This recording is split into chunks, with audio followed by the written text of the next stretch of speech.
I asked y'all to send me the craziest things you saw on high school football fields this past Friday night to @GoCoffeeTown on Twitter or X, and it never disappoints. Y'all keep it coming week in and week out. The first story I got was a video of Alcoa and Bearden in Tennessee, and I'm not allowed to share the video. I checked. It is owned by a local news corporation much bigger than Go Fight Win, and I like doing this show, and I don't want them to make me take it down, so I'll include a link in the episode's description. But what happens is Bearden is driving at Alcoa, trailing 17-13, and the quarterback throws the ball out of bounds, and they're trying to come back and win the game. But what happens immediately after the ball sails out of bounds is the lights go out for 8 minutes straight. Well, the Tennessean has the story here. Tom Krieger wrote it. And he spoke to Alcoa head coach Eli Owens, and here's what Coach says. Honestly, I was thinking like the Super Bowl between the Ravens and 49ers. Y'all may remember the lights went out during Beyonce's show, maybe a publicity stunt, maybe just the Superdome being old as hell. And Coach goes on and says, but it was God. It was almost like a second halftime. I think it helped both teams. I think any type of break in a game like Friday is helpful for anybody. Well, Coach, it didn't help Bearden because they lost the game.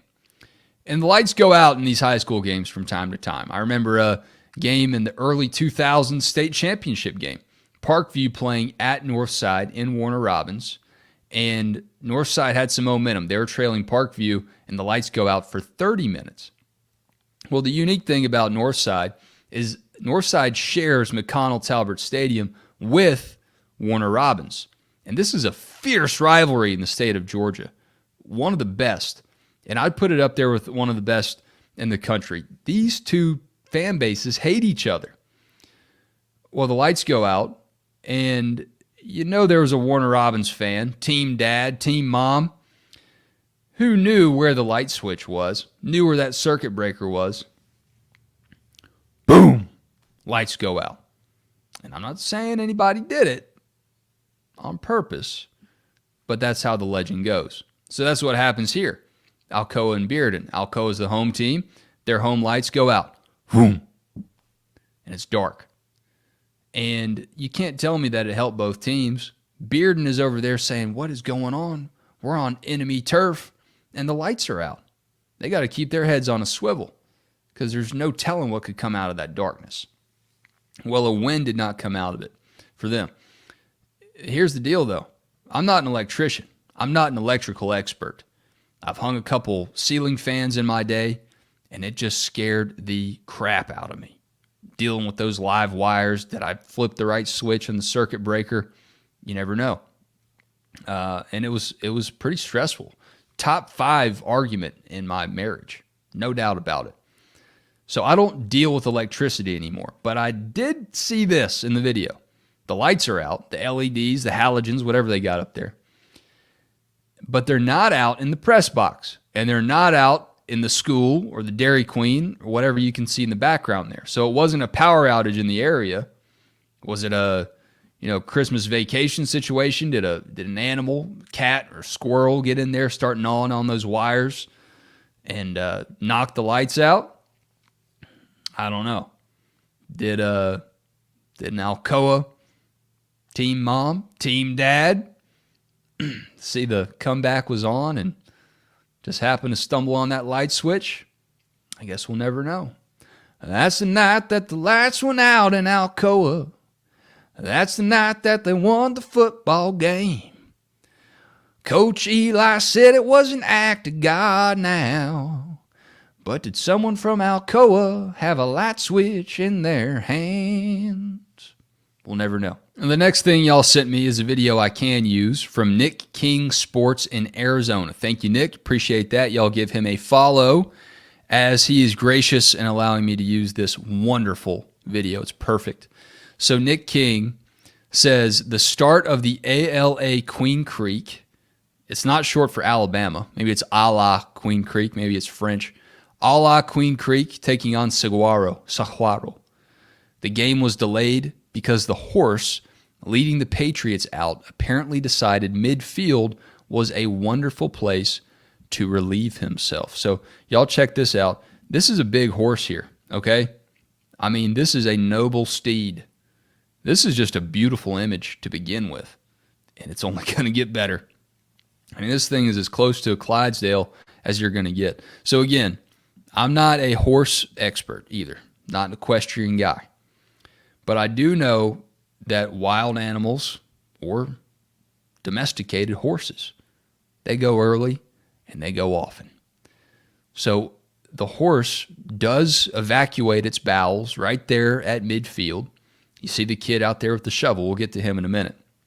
My advice, if you're dealing with the live mascot and that animal has not gone by, let's say, the national anthem, you may need to have a backup plan, plan B. Maybe approach one of the team dads out there, granddads in the parking lot on his motorcycle and say, hey, Rick, the horse, we're still waiting on this horse to take a dump here. It hasn't gone yet. Do you think you could ride your hog out there and carry the flag for us? Because this could be a disaster. Clearly, the Patriots have not gotten that down yet. Or maybe, this is their home field too. Maybe this is a little intimidation factor. You're going to come out on our field and it's going to be a mess. By God. So the horse does its thing and trots off to wherever it's going. You see the horse trailer back there in the background. It probably has a big Friday night ahead, maybe heading out to a rodeo after this. There's no telling. But my question here is this kid right here, the shovel kid. Nick says it took the young fellow with the shovel 2 trips to clean it all up. Well, I mean, look, dude, you're working on this turf. You're trying to scrape up Silver's lunch here, and you got all these rubber pellets getting in the way. All that said, I'm not making excuses for the kid. He could have better technique here. He's taking his time. We got a game going on. The refs are back there saying, hey, come on, son, let's go. One of the refs is on his phone making a TikTok of it, probably. The other one's just laughing at him. So the pressure's on. You got 800 people watching you shovel crap. It's not easy. And is this his job? Is this his primary job? Is he on standby for horse manure every single week? Is he the tea retriever? Is he the ball boy? This is part of it. Is he going above and beyond trying to get a promotion to clipboard carrier? I don't know. But it's just bad all the way around. So be careful with the live mascots out there and make sure they're going early. Or maybe it's just all part of the plan. Maybe you want this to happen. If so, you're sick, but I respect it. Last headline that I could not pass up was our guy Rush Propst.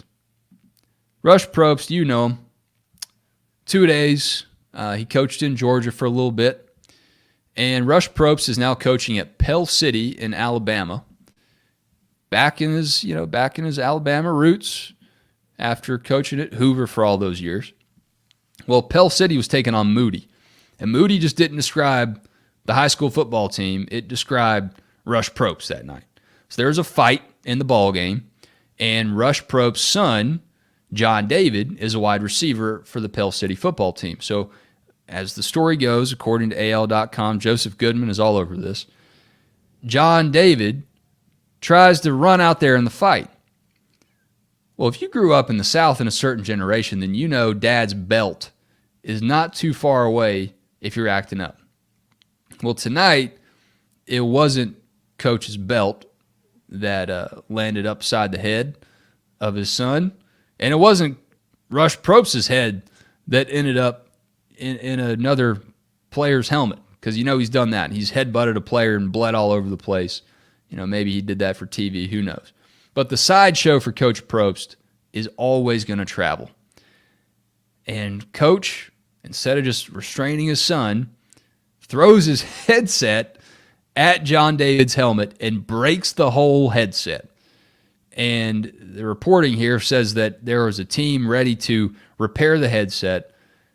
Rush Propst has a pit crew with him at all times. You never know what could happen. Coach broke his headset. We knew that was going to happen. Let's get it fixed up. They took a couple of Phillips heads to it and some WD-40 and got it back together. But look, this is not a great headline for Rush Propst, but it's also not the worst. If you know his career history, could be a lot worse for old coach. But listen, son, you don't get in a fight. If you do, you're going to get my headset upside your head. And according to coach, John David still has some discipline that he will handle internally, as if the headset in front of all of his buddies wasn't enough. Yes, son, we're going to handle this at home. Thanks for sending those stories in. Send them in each and every week at GoCoffeeTown on Twitter, X, GoCoffeeTown.com. Got a link for you to send your stories.